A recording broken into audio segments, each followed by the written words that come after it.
And I suppose it's just a case of trying to end the season well. 2 matches left, one away, one at home, and just trying to end this one.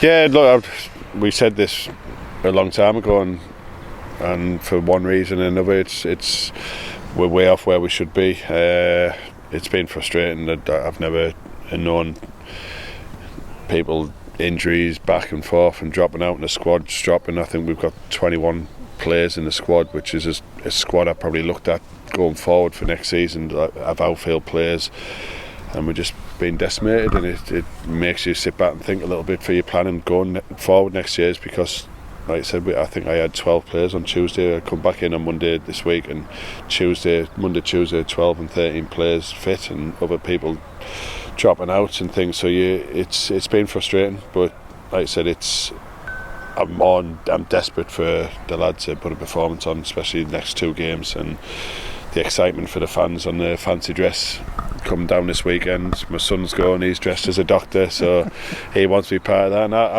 I keep saying it, but as much as we want to say we enjoy these games, lads have to work hard.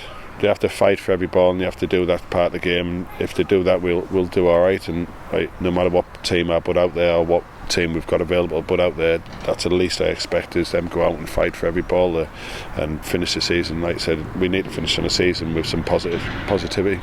Inevitably, when you go through a run like this, when you are safe in mid-table, accusations of being on the beach and all of that happen. It's not the case, though, is it? Because I mean, a lot of these players have a lot to play for. It's not the case. It's just there's a lot of factors, a lot of things going on. Sometimes if your mentality can just switch off a little bit, or it not switch off, but you're not quite going for the balls how you should or pressing how you should, it can affect. But I think a few of the games where usually you have 6, 7, 8 of the players really at it, you can maybe carry someone who's on an off day, but we've probably had the opposite. But it's not. I watch the lads in training. They're not coming in and think they're on a holiday mode. It's just not happening when they apply. Or there's sometimes slight little doubt in their mind when going into a game. Maybe it's because of the situation, whatever it is. But it's not right. And we keep in. I came in Monday and I had a right go after the weekend and put it in this game on Monday, and now we're preparing this game as a must-win game. There's a lot of people out of contract. There's a lot of work to be done over the summer, obviously, as you've acknowledged. Are you well on with that? Or yeah. We're planning. I've been planning. I've been looking at things since February, like what we want to do and how we want to move on forward, squad size, players, retaining and then building. And we're planning. And Chris Trotter's appointment, now we're sitting down. I'd already had a few good meetings with Chris, and we're moving forward and trying to make contact and start planning what we want to do. Yeah, you gave us a few clues before you were off for COVID as to who it might be, and that you couldn't quite tell us. But now we know that it is Chris Trotter who's come in. What will he add to the club? Chris I'd worked with him briefly at Middlesbrough briefly a few years at Middlesbrough, and I'd seen what hard work and knowledgeable lad he was, and he's moved on to Rotherham, which the success Rotherham have had in that recruitment department is massive. And I look at Rotherham as probably a similar type of stature club to us, who are doing very, very well, top end League One at the moment. They've been up there, up and down from the Championship and so on, and Chris has been a big part of that because of the recruitment, and they know every player they're bringing is vital to progress. And it's not just players just for impact in that team. They produce players what move on and sell on and move on with careers, so it's a great fit for us. Scunthorpe then at a weekend of the season, they've already gone down, so it's not going to be a good atmosphere from their point of view, but you've got to capitalise on that, haven't you? We do, yeah. Look, I've watched the last few games of Scunthorpe, and as much as they're changing the players and young lads coming in, they're having a right go, but they've got nothing to lose now, so they're going to have a right go, and they're going to make it tough. But the atmosphere, what we take down there, look, I'm desperate for the fans to get something to cheer about, and I've been drumming it all this week to the lads that what we expect and the desire we need to go get something, and we've got to make sure we do capitalise on that. The atmosphere from them, but our atmosphere, because we'll create a good atmosphere, and we want to make sure that we give them fans something to cheer about.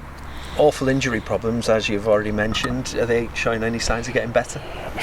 It's been, honestly, it's bizarre. Like I said, you think you're getting somewhere with someone, and then somebody else drops out, and it's been a strange all. You get Timmy back, Bernard does his ankle, so it's like we thought Lid's be out this week. He trained and he pulled straight up, so yes, it's been frustrating. Random things. Mark Shelton's ear cotton bud in his ear, and it's gone too far, and he's gone to the hospital, and it sounds like the doctors put the tweezers in too far, and he's dizzy. He can't stand up. I don't think it's fair to go. I'm not sure. So like random injuries, like Joe White's tweaked his ankle. He's been assessed by Newcastle.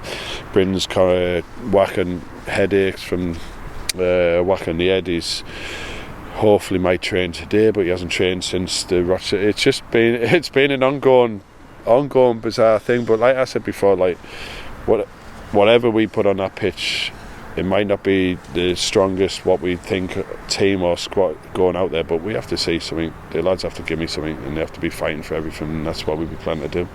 And just on the fans, I know you touched on them briefly before, but I mean, they have been magnificent away from home all season. They have been for years, obviously, and to see them all at Glanford Park in the various states of NHS wear, and it's good because it's a tribute to the NHS as well, isn't it? Yeah, look, great idea, great gesture from them, and hopefully, like I said, I'm desperate for them fans to get something to cheer about, and my son's going to be part of that. He's already got his doctor's outfit and ready to go, and he's been talking about it for a good while, looking at the old previous nights and the Smurfs and all that. So it's brilliant, and like I said, it's fantastic, and like I said, I just want them to be smiling and see some happy nurses and doctors on Saturday, and we'll give everything we can.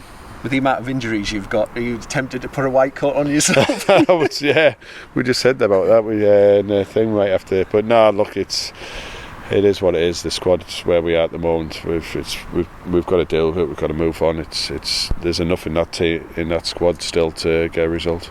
Best of luck. Thank you.